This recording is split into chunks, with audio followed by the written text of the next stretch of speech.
Hi Kim, Hello. how are you? Good, how are you? I'm good. Do you remember your first musical memory?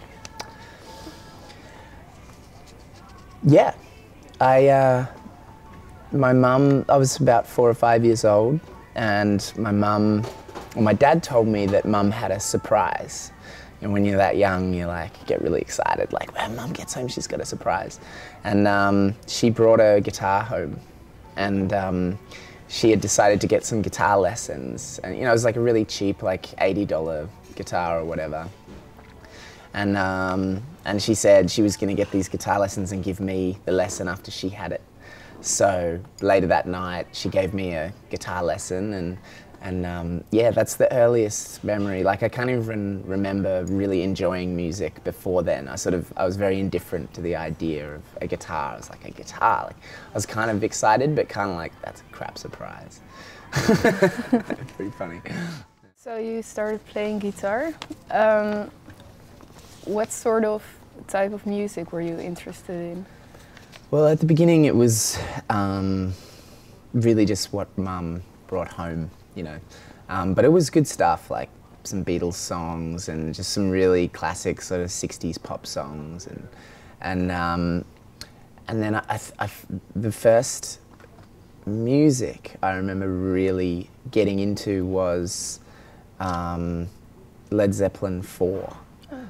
Dad had the album and had like the cracked paint on the front cover and the guy collecting firewood or sticks or whatever, and that's the first thing I remember sort of really going, wow, this is amazing, and I wanted to learn the guitar solo at the end of Stairway to Heaven, and I don't know, I was probably 7 or 8 then. That's the first time I can really remember that, and around the similar time Red Hot Chili Peppers' Californication came out, and it was everywhere, and I got really into that as well. So, since your mom gave you the guitar, was there a lot of music around from your parents? Yeah, there was. In an odd way, there was. I wouldn't say it was like a really musical family or anything, but my mum was very artistic, and she used to sing in a lot of choirs, and we were always, I remember me and Mum were in a theatrical production when I was quite young of Oliver Twist, in the local hall, and so I guess Mum was actually kind of always guiding me towards music and art as well, but music always, for some reason, sticks out in my mind more. And what was then when did you write your first song? Oh, that would have been a lot later, probably when I was 14 or 15. When I was quite young, like maybe 8 or 9, Dad sort of said, oh, if you start playing classical guitar, I'll buy you an electric guitar as well. So he got me like a real crummy classical guitar and a real crummy electric guitar, which is like, when you're a kid, you don't want anything more, And so I didn't really want to write music for a long time, like classical music. I wasn't going to write classical music because I always thought it was really boring, even though in hindsight I actually loved it. And as a kid playing electric guitar, you just want to learn all the riffs, So yeah, it wasn't until I started really falling in love with like Bob Dylan and some more like acoustic sort of songwriters and stuff. And yeah, that was when I was about 15. I started trying to write songs. Do you remember what it was about? A girl. The first few were about girls, and then yeah, maybe like some really dodgy stuff that I was inspired by in history, and stuff from school like that I was inspired by in class, and I think I remember writing one for my mum as well, which was pretty soppy. So did you play it for them? Your mom? No, oh God, no. No, I was terrified. I was really scared to sing as well. It took me quite a few years to get over my fear of singing. So I would never have played any of that stuff for anybody. Why were you afraid to sing? I don't know. I guess I come from this really small coastal town in Australia. Sort of everybody plays rugby or football, and everybody, when I was 15 or 16, were kind of getting in fights and being tough blokes and stuff, and like singing wasn't really something that anybody was doing. And I sort of was worried, you know, that I'd get teased and stuff. So it took me a while to sort of just pluck up the courage to just do it and not care what people said. And then once you didn't or started doing it, was it good right away, or did you get teased? Yeah, no, it was pretty bad. I didn't get teased because it wasn't as bad as a couple of the other kids that were trying to sing as well. There was one kid I remember he was trying to sing that a Maroon 5 song, She Will Be Loved, at assembly, and it was so bad, and that kid just got, you know, destroyed for like 4 years. He was the She Will Be Loved kid. So I think I dodged it by being kind of in the middle, like, but I wasn't very good. But, you know, when you come from a really small place, there's not a lot of really good stuff. So I was able to kind of bluff my way. You know, I was getting gigs around town, stuff like that. So did your parents support you then? Yeah, they did, yeah.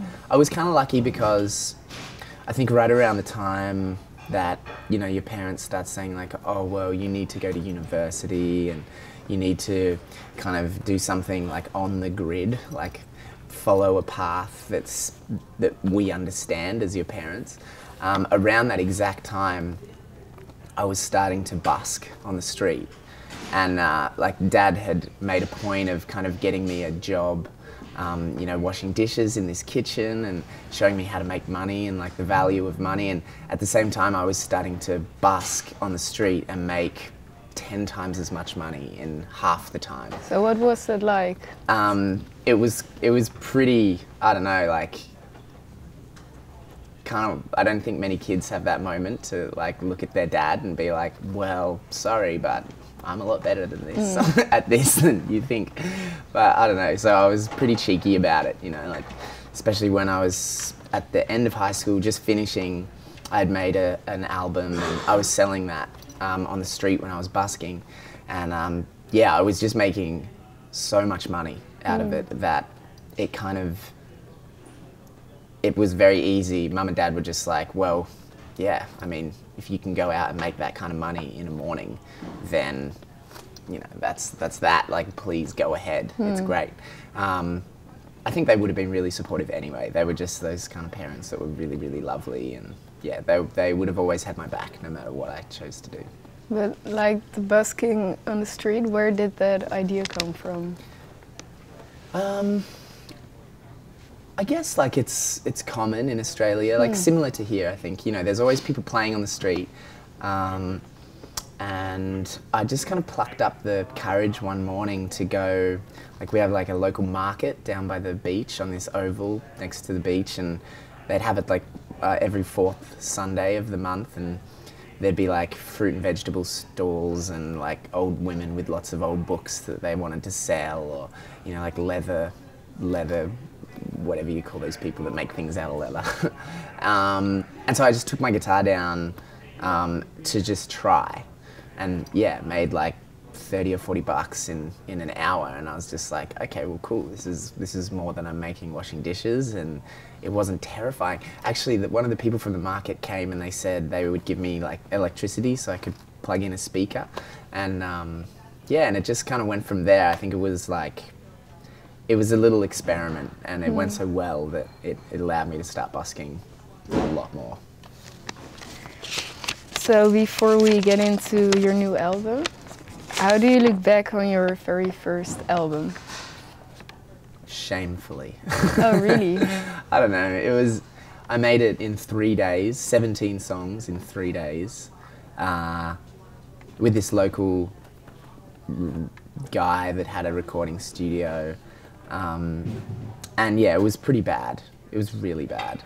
But it got me over the line, you know, like a friend of mine, we were in year 12, and a friend of mine kind of knew a little bit about like graphic design and stuff, so he like helped me make the album artwork online. And then like I found a company that could print like 1,000 copies for, you know, like, I can't remember, like a few $1,000s or whatever.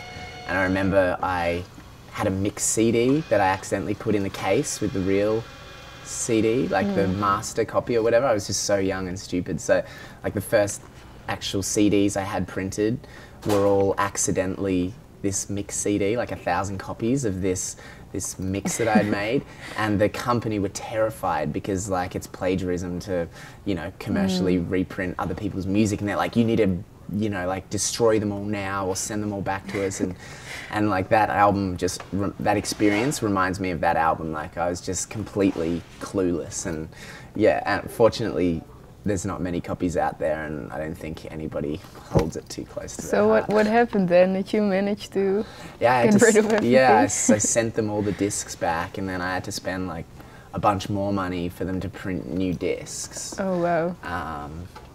Yeah, it happened on my birthday actually. I remember that. It was my birthday, and I spent all day pulling the CD discs out of the CD wallets, putting them in a pile to send back. Oh wow. Like, oh my god, I'm so stupid.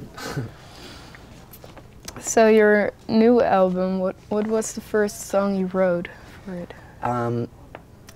It was a song called Waitfuls, which is the title of the album, and yeah, it was a very kind of exciting and sort of a little bit extreme moment of my life where I had this other album that I'd been working on for about 18 months.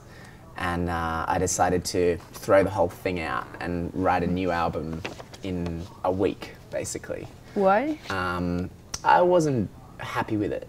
It wasn't quite right, and I had spent a lot of money and put a lot of time and energy into trying to make these recordings. What I felt in my head was right, and it wasn't quite happening. So finally, I was like, okay, it doesn't matter how much work I do on these recordings, they're not going to be what I want. They're not going to make me feel good about what I'm doing, so I needed to put them aside. And then I thought my biggest mistake was spending so much time on them, you know, again and again. It's kind of like watering a small plant to death, you know, like, so yeah, I just decided I wanted to do something really quickly. And so I wrote a new album in a week and brought it back to everybody. The entire album in a week? More or less, yeah. Oh, wow. Yeah. And the first song was Waitfuls, which I wrote at about 6 a.m. the morning that I made that decision, or the next day. And by 6:45 it was finished, and it felt right and it felt good, and that kind of led the way to, you know, a very busy week, but almost all the songs came from that.